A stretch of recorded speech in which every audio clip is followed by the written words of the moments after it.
Assalamualaikum warahmatullahi wabarakatuh. Selamat pagi, salam sejahtera buat kita semua. Yang mana pada pagi hari ini kita punya podcast kita, kampus seksi Universitas Sulawesi Tenggara menghadirkan bintang tamu kita. Sri Kandi kita adalah Dr. Hijriani SHMH. Beliau adalah Prodi Magister Hukum Pasca Sarjana. Juga kegiatan keseharian beliau selaku penyuluh tentang korupsi, dan ini luar biasa di Sri Kandi kita ini. Pada pagi hari ini kita datangkan dalam rangka ingin membahas atau tentang bahaya tentang korupsi kita hari ini menjadi musuh bangsa kita. Perlu kita ketahui bersama bahwa ancaman bangsa kita hari ini ada 3. Pertama korupsi, kedua terorisme, yang ketiga adalah narkoba. Tapi pada pagi hari ini kita fokus pada korupsi. Tentunya saya menyampaikan pertama, menyapa duluan. Selamat pagi, Assalamualaikum Pak Bu Doktor. Selamat pagi, Bos. Pagi. Apa kabar pada hari ini? Alhamdulillah luar biasa. Alhamdulillah, berarti kita dalam suasana yang segar. Dan hari ini kita hadirkan dalam rangka tugas yang diberikan amanah oleh KPK untuk melakukan penyuluhan tentang pencegahan tentang korupsi, di mana korupsi ini merupakan musuh bangsa dan ini juga merusak tatanan perekonomian kita. Sehingga kita pada pagi hari ini kita mencoba untuk membedah apa sih pentingnya daripada penyuluhan ini dan apa yang menjadi harapan kedepannya dengan penyuluhan itu. Mungkin saya mendapatkan penjelasan dari Ibu soal itu. Baik, terima kasih, Bos. Kebetulan beliau ini adalah bos saya juga di Pasca Sarjana Sulawesi Tenggara. Yang menjadi semangat dari penyuluhan anti korupsi ini, saya berbicara dalam kapasitasnya dulu, Pak. Ya. Jadi Paksi ini merupakan sebuah kelompok atau entitas yang dibentuk untuk diberdayakan dalam karena kan KPK ini menjalankan trisula dalam pemberantasan korupsi, yaitu di bidang penindakan, pencegahan, dan pendidikan. Ya. Nah, Paksi ini merupakan kelompok yang dibentuk atau yang hadir, akan tetapi tersertifikasi LSP, lembaga sertifikasi. Jadi tahapannya itu ada proses sertifikasi di mana dianggap kompeten dan capable dalam memberikan ataukah menyalurkan semangat anti korupsi kepada masyarakat.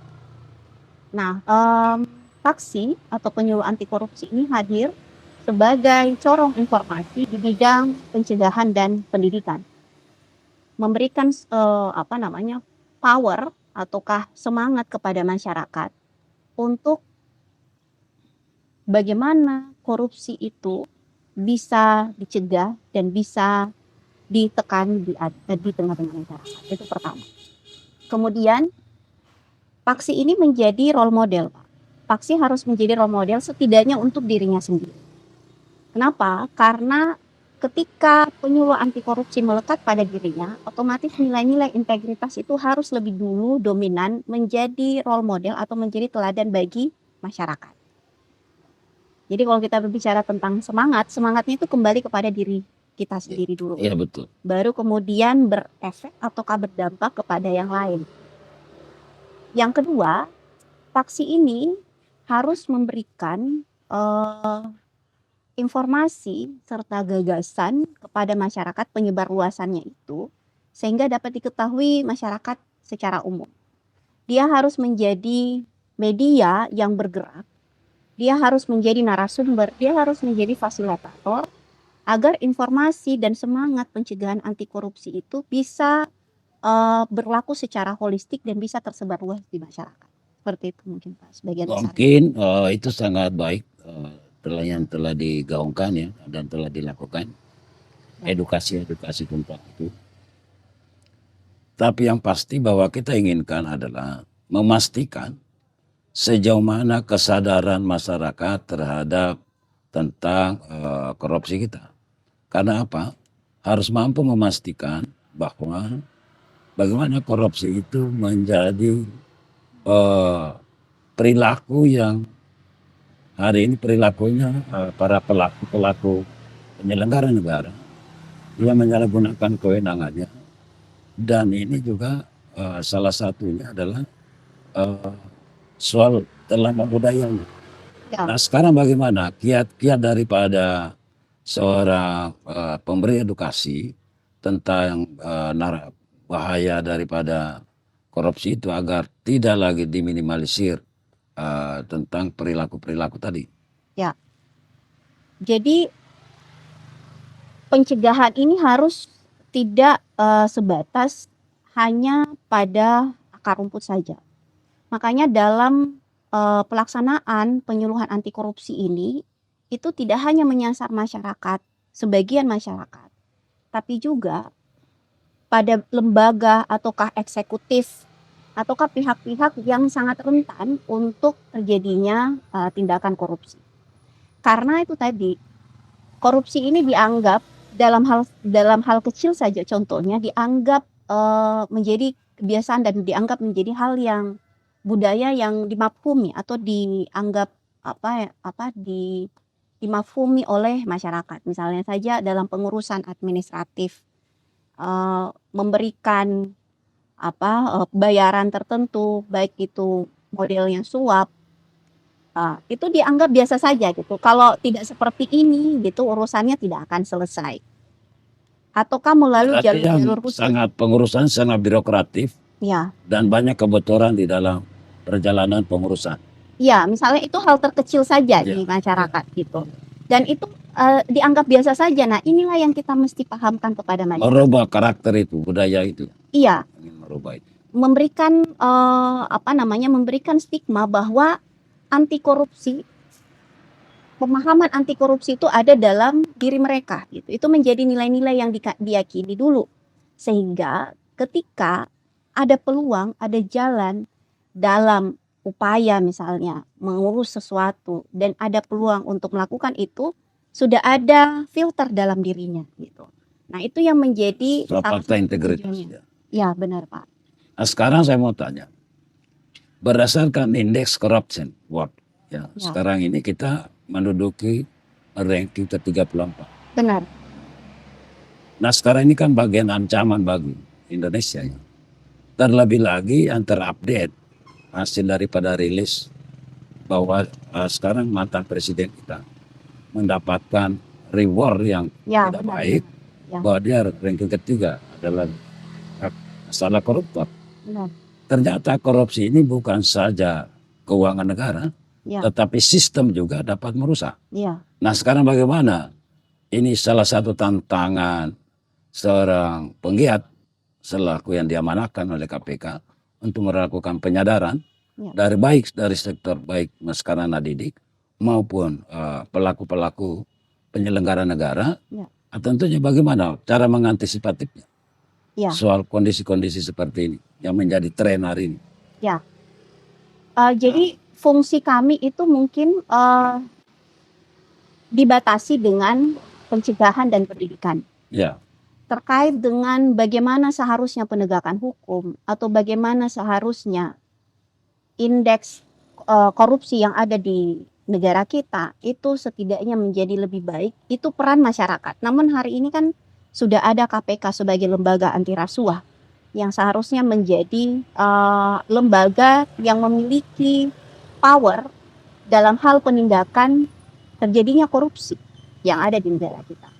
Ini sebenarnya menjadi pukulan telak bagi kita gitu. Bagaimana informasi yang sampai di kita, mantan presiden kita itu kemudian diberi reward sebagai salah satu tokoh korupsi yang ada yang berpengaruh ya. Di belahan Asia. Ya, nah ini sebenarnya menjadi pukulan telak bagi kita.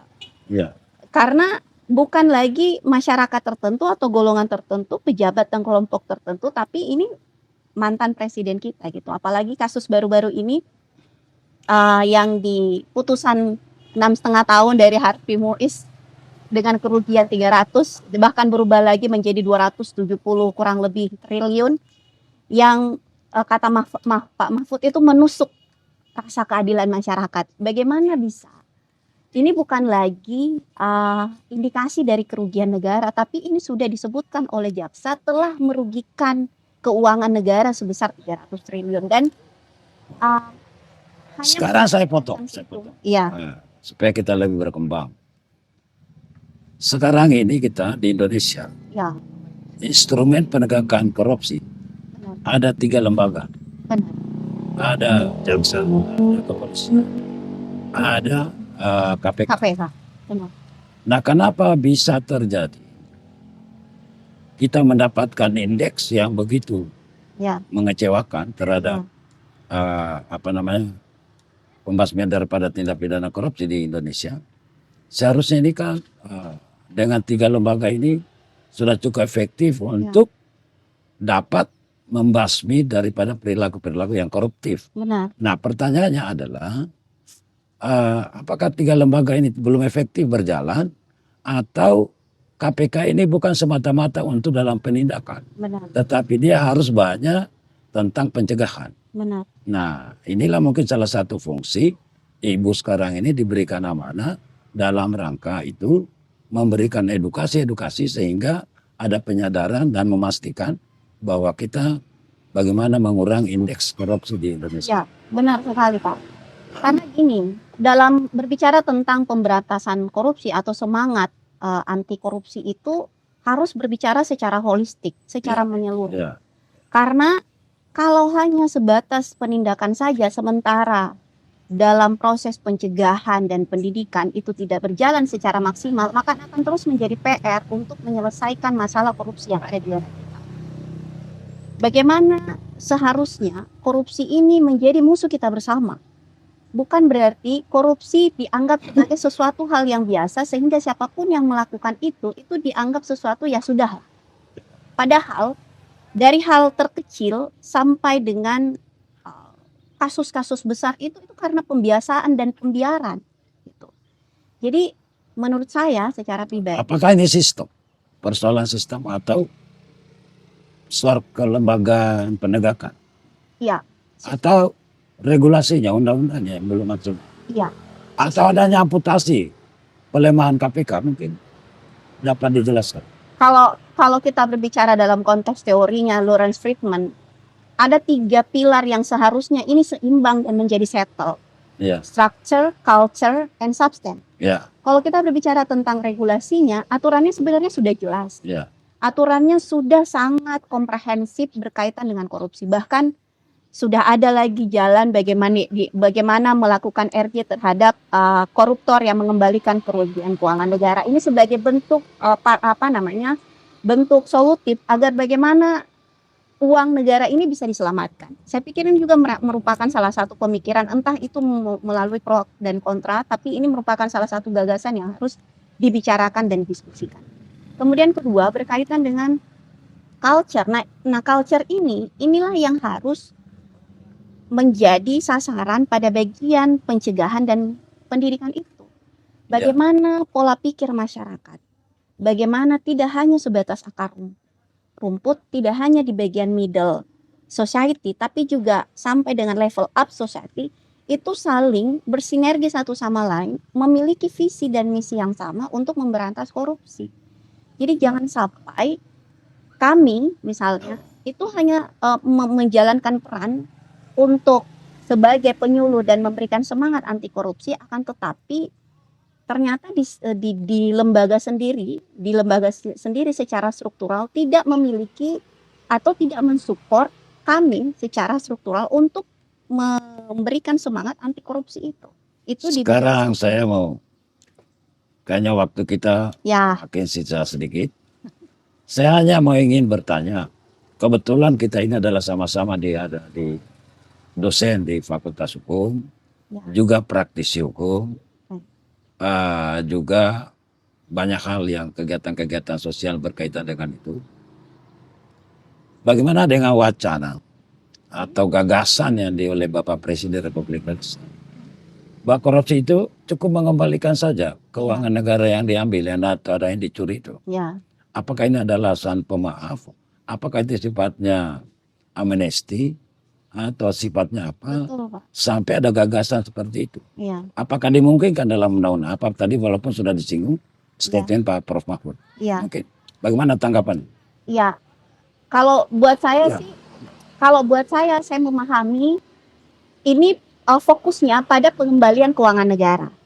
Ya, Akan tetapi mengenai sanksi pemidanaan tetap harus dijalankan. kan dalam pidana tidak mengembalikan, tidak Mengembalikan, mengurangi. ya, tidak lantas menghapuskan Menghapuskan pidananya. pidana. Ya, Betul sekali. ya, ya. Olehnya itu, mungkin yang menjadi fokus utama adalah pengembalian keuangan negara itu. Agar apa? Agar dana yang telah dikorupsi itu dikembalikan kepada negara dan dimanfaatkan untuk masyarakat.